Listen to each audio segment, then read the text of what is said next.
Hi all, இன்றைக்கி ஒரு important பிளேஸை பற்றி தெரிஞ்சுக்கலாம் வாங்க. இப்போ நம்ம எங்கே போயிட்டுருக்கோம்னு பார்த்தீங்கன்னா சென்ட் தாமஸ் மவுண்ட். இது 16th சென்ச்சுரியில் கன்ஸ்ட்ரக்ஷன் பண்ண ஒரு சர்ச். கிறிஸ்டினை இந்தியாவுக்கு கொண்டு வந்த டிசேபிள் தான் இந்த சென்ட் தாமஸ். இங்கே தான் அவர் உயிர் மறைத்தார் அப்படின்னு ஹிஸ்ட்ரியில் சொல்கிறாங்க.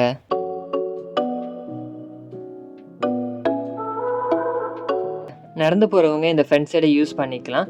பட் இங்கே பார்க்கிங் ஃபெசிலிட்டிஸ் எதுவும் கிடையாது. ஸோ நீங்கள் அப்படியே பேக் சைட் போனீங்கன்னா கொஞ்சம் ஈஸியாக இருக்கும். பட் இந்த சைடு ஒன்றும் சும்மா இல்லைங்க, வியூ பார்த்துட்டு போகிறது ஒரு கிரேட் எக்ஸ்பீரியன்ஸ் தான். கொஞ்சம் தூரம் தான் வீடியோவை கவர் பண்ணியிருக்கோம். ஸோ நடக்க முடியாதவங்க இந்த சைடு அவாய்ட் பண்ணிக்கலாம். இதுதான் பேக் சைட். கொஞ்சம் மலைக்கு மேலே போனீங்கன்னா இங்கே ஒரு பியூட்டிஃபுல் ஏர்போர்ட் வியூ தெரியும். ஜூம் பண்ணி காட்டுறோம் பாருங்கள். ஆல்சோ இங்கே ஸ்கூலும் இருக்குது. மவுண்ட் மேலே படிக்கிறதே ஒரு நல்ல ஒரு எக்ஸ்பீரியன்ஸ் தான். இங்கே வரதுக்கு டிரான்ஸ்போர்ட்டேஷன் ஃபெசிலிட்டிஸும் இருக்குது. ஸோ ட்ராவல் பண்ணுறதை பற்றி கவலையே வேணாம். பஸ், ட்ரெயின், ஏர்போர்ட் மாதிரி பப்ளிக் டிரான்ஸ்போர்ட்டேஷனும் அவைலபிளாகவே இருக்குது. ஸோ ஃபாரின் டூரிஸ்ட்டும் கூட நிறைய பேர் இங்கே விசிட் பண்ணுறாங்க. ஆல்சோ இங்கே மேலே பார்க்கிங்கும் அவைலபிளாகவே இருக்குது. கார், பைக், வேனுக்கு செப்ரேட் பார்க்கிங்கே இருக்குது. அப்படியே பார்க் பண்ணிவிட்டு ஸ்டெப்ஸ் ஏறி வந்தீங்கன்னா என்ட்ரன்ஸ்லேயே சர்ச் இருக்கும். சர்ச்சுக்குள்ளே நிறைய சிலை அப்புறம் பிக்சர்ஸ் இருந்துச்சு. மெயின்லி தாமஸோட ஒரு பீஸ் ஆஃப் போனும் இங்கே தான் இருக்குது. போர்ச்சுகீஸ் லாங்குவேஜ்லேயே எழுதியிருக்கோம். அப்படின்னா அவர் லேடி ஆஃப் எக்ஸ்பெக்டேஷன் இதுலேயே தெரியும் இது ஒரு கேத்தலிக் சர்ச். சர்ச்சுக்கு லெஃப்ட் சைடு பார்த்தீங்கன்னா ஏதோ ஒரு வேண்டுதலை வச்சுட்டு முழங்காலே நடந்து போய் கண்ணீரோட மாதாவை டச் பண்ணி ப்ரேயர் பண்ணுறதை இங்கே பார்க்கலாம். அங்கே எழுதியிருக்க வேர்ட்ஸை பாருங்கள். என் வாழ்வில் ஏற்படும் முடிச்சுக்களிலிருந்து என்னை விடுவித்த தாயே. அண்ட் இப்படி முழங்காலில் இருக்கிறது தான் அந்த முடிச்சு அவளை முதலாம் படியாம்.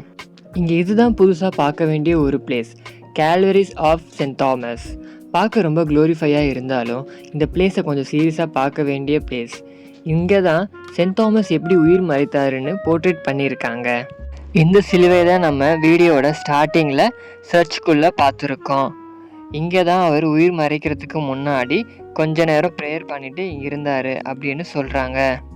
இங்கே பார்த்தீங்கன்னா தோமாவை கல்லால் எரிஞ்சு ஈட்டியால் குத்தி கொன்று இருக்காங்க. எவ்வளோ ஒரு பெயினோட இரத்த சாட்சியாக மறைச்சிருப்பாருன்னு. 72 AD தான் இந்த மலையில் இரத்த சாட்சியாய் மறைச்சாருன்னு இங்கே போர்ட்ரேட் பண்ணியிருக்காங்க. அவர் மறைச்சதுக்கு அப்புறம் அவரோட சீடர்கள் அவரை அடக்கம் பண்ணுற சீன் தான் இது. சீமோன் பீட்டர் தலைகளாக சிலுவையில் அறையப்பட்டார். அதீரையோ எக்ஷேப்பில் இருக்கிற ஒரு சிலுவையில் அறையப்பட்டார். யாகோபை ஜெருசலேம் டெம்பிளில் இருக்கிற கோபுரத்துலேருந்து தூக்கி போட்டு இருக்காங்க. யோவானை எரியிற எண்ணெயில் தூக்கி போட்டிருக்காங்க. பட் அவர் அதிசயமாக உயிர் தப்பிச்சு நேச்சுரலாகவே இறந்துருக்காங்க. பிலிப்பையும் சிலுவையிலேயே அரைஞ்சிருக்காங்க. பர்த்தலமும் தோலை உரிச்சிருக்காங்க. மத்தேயுவை ஈட்டியால் குத்தி கொன்று இருக்காங்க. ஜாகப்போட மகன் யாகோப்பை வாளால் குத்தி இருக்காங்க. மத்தியாசை கல் எறிஞ்சிருக்காங்க. சீமோனை 2 துண்டாக வெட்டி இருக்காங்க. லாஸ்ட்டாக இங்கே 12 டிசேபிளோட பிக்சர்ஸ் இருக்குது. வெளியே ஹோம்லெஸ் ஜீசஸ் அப்படின்னு ஒரு சிலை இருக்குது. அதோட தீம் என்ன எழுதியிருக்குன்னு பார்த்தீங்கன்னா, நீங்கள் எளியோருக்கு என்ன பண்ணுறீங்களோ அதை காடுக்கு பண்ணுற மாதிரின்னு சொல்கிறாங்க. அண்ட் இந்த ட்ரீ பார்த்தீங்கன்னா 175 years ஓல்டுன்னு போட்டிருக்கு. அங்கேருந்து வெளியே வந்தது தான் சென்னை கால்வரி.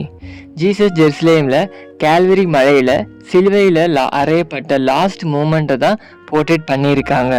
மலைக்கு மேலே இருந்து பார்த்தா மொத்த சென்னையவே பார்க்கலாம். Drinking water and rest room ஃபெசிலிட்டிஸும் இங்கே இருக்குது. அண்ட் ரொம்ப க்ளீனாகவே மெயின்டைன் பண்ணிட்டு வராங்க.